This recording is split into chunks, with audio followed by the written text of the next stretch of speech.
பிரியமானவர்களே, ஆண்டவராக இயேசு கிறிஸ்துவின் நாமத்தினாலே உங்கள் யாவரையும் நான் அன்போடு கூட வாழ்த்துகிறேன். எல்லாருமே சந்தோஷமா இருக்கிறீங்களா? இந்த நாளிலே தேவனாகிய கர்த்தர் நம்மோட கூட பேசுகிற ஒரு வார்த்தை என்னவென்றால், ஏசாயா தீர்க்கதரிசியின் புஸ்தகம் 60ஆம் அதிகாரத்தினுடைய 22ஆம் வசனம். சின்னவன் ஆயிரமும் சிறியவன் பலத்த ஜாதியுமாவான், கர்த்தராகிய நான் ஏற்ற காலத்திலே இதை தீவிரமாய் நடப்பிப்பேன்.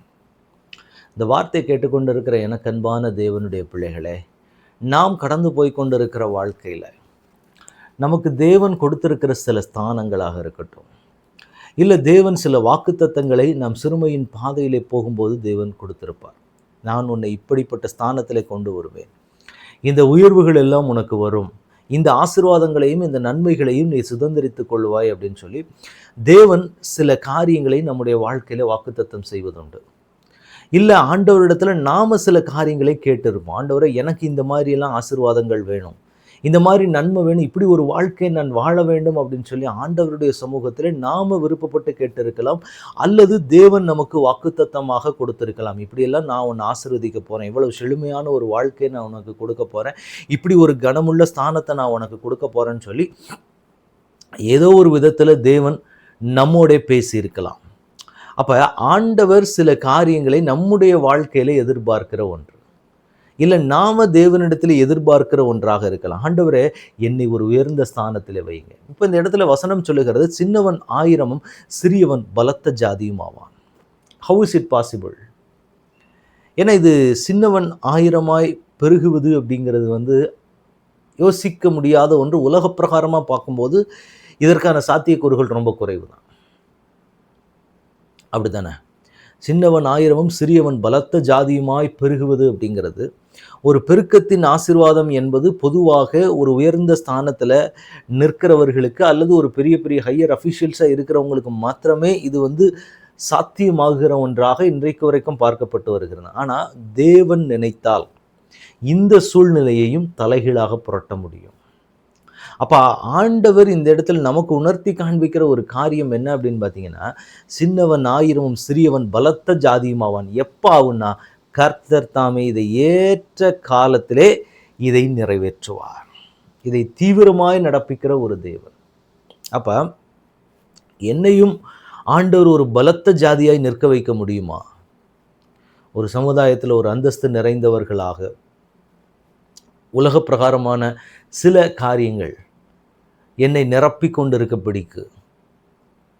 எல்லா காரியங்களையுமே ஆண்டவர் ஒரு வேலை ஸ்தலமாக இருக்கட்டும், நான் ஊழியம் செய்கிற ஸ்தலமாக இருக்கட்டும், எல்லா இடத்திலையும் என் தேவன் என்னை ஒரு தலை நிமிர்ந்து நிற்கக்கூடிய ஒரு ஸ்தானத்திலே என் தேவனால் என்னை கொண்டு வர முடியுமா?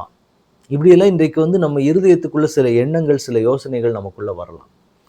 தேவன் நமக்கு இன்றைக்கு வாக்கு கொடுக்கிறார், ஒரு பலத்த ஜாதியாக நீங்கள் பெருக போகிறீர்கள், 1000 10,000 நீங்கள் பெருக போகிறீர்கள்.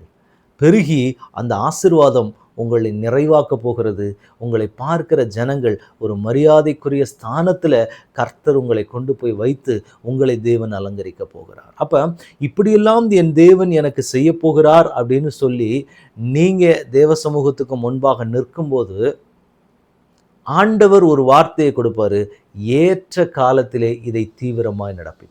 அதுதான் ரொம்ப முக்கியமான ஒன்று. ஏன்னா நம்ம பசிக்கும்போது நல்ல ஒரு பசி எடுக்குது.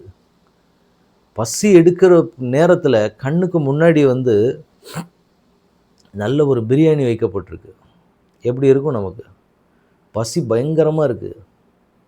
கண்ணுக்கு முன்னாடி ஒரு பிரியாணி பாக்கெட் இருக்குது. எப்படி இருக்கும் நமக்கு? அதே மாதிரி தான் இன்றைக்கி நிறைய பேருடைய வாழ்க்கையில் பசி இருக்குது. ஆண்டவரை எப்படியாவது என் தலையை நிமிர பண்ணிடணும், எப்படியாவது ஆண்டவர் என்னை உயர்த்திடணுன்ற ஆசை இருக்குது. கர்த்தர் நமக்கு கொடுத்த வாக்குத்தத்தமும் இருக்குது. ஆனால் அதை சாப்பிட முடியாத ஒரு நிலைமை.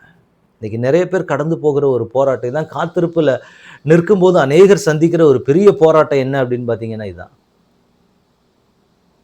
வாக்குத்தத்தம் இருக்குது, எனக்குரிய வாக்குத்தத்தம் தான். ஆனால் நான் போகிற பாதையை பார்க்கும்போது என்றைக்கு இந்த சிறுமை மாறும்னு தான் நான் யோசிச்சுட்ருக்கேன். என்னை எப்படி ஆண்டவர் உயர்த்தி என்னை ஆசீர்வதிப்பார் அப்படின்னு தான் யோசிக்கிறோம். வாக்குத்தத்தம் வந்துருச்சு. நான் போகிற சூழ்நிலையை பார்க்கும்போது என்னைக்கு இது மாறும்னு தினமும் கண்ணீர்லையும் போராட்டத்திலையும் கடந்து தான் நான் நிற்கிறேன். அப்போ இப்படிப்பட்ட சூழ்நிலையை நான் பார்க்கும்போது எனக்கு என்ன தோணுது அப்படின்னா, ஏற்ற காலத்திற்காக நான் காத்திருக்க வேண்டும்.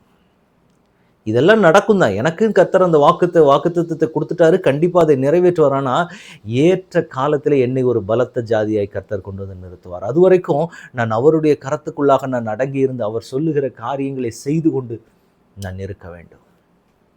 அப்ப அதுவரைக்கும் எப்படிப்பட்ட காரியங்கள் வேண்டுமானாலும் என் வாழ்க்கையிலே நான் போகிற பாதையிலே சம்பவிக்கலாம். அதற்கு எல்லாவற்றிற்கும் நான் என்னை ஆயத்தப்படுத்திக் கொள்ள வேண்டியது அவசியம். அப்ப அததான் தேவன் இன்றைக்கு உங்களிடத்திலும் என்னிடத்திலும் தேவன் எதிர்பார்க்கிற ஒரு காரியம். அந்த ஏற்ற வேளை வருகிற வரைக்கும் நாம தேவனுடைய பலத்த கரத்துக்குள்ளாக அடங்கி இருக்க வேண்டும். அப்ப என்ன நடக்கும் அப்படின்னா, சின்னவன் ஆயிரமும் சிறியவன் பலத்த ஜாதியும் ஆவான். கர்த்தர் ஏற்ற காலத்திலே இதை தீவிரமாய் நடப்பிப்பார். ஆண்டவருடைய நேரத்திற்காக நாம் காத்திருக்க வேண்டியது அவசியம். அதுவரைக்கும் சில சிறுமைகள் வரும். சில மனிதர்களுடைய நிந்தையான பேச்சுகளை கேட்குற மாதிரி தான் இருக்கும். எல்லாம் வருதா, கொஞ்சம் அதை ஆண்டவருடைய சமூகத்தில் பொறுத்து கொண்டு நில்லுங்க. நிச்சயமாய் கர்த்தர் ஏற்ற காலத்தில் எல்லாருக்கும் மேலாக கர்த்தர் உங்கள் தலைகளை நிமிர பண்ணி ஆண்டவர் உங்களை ஆசீர்வதிப்பார். நம்ம ஜெபிக்கலாமா?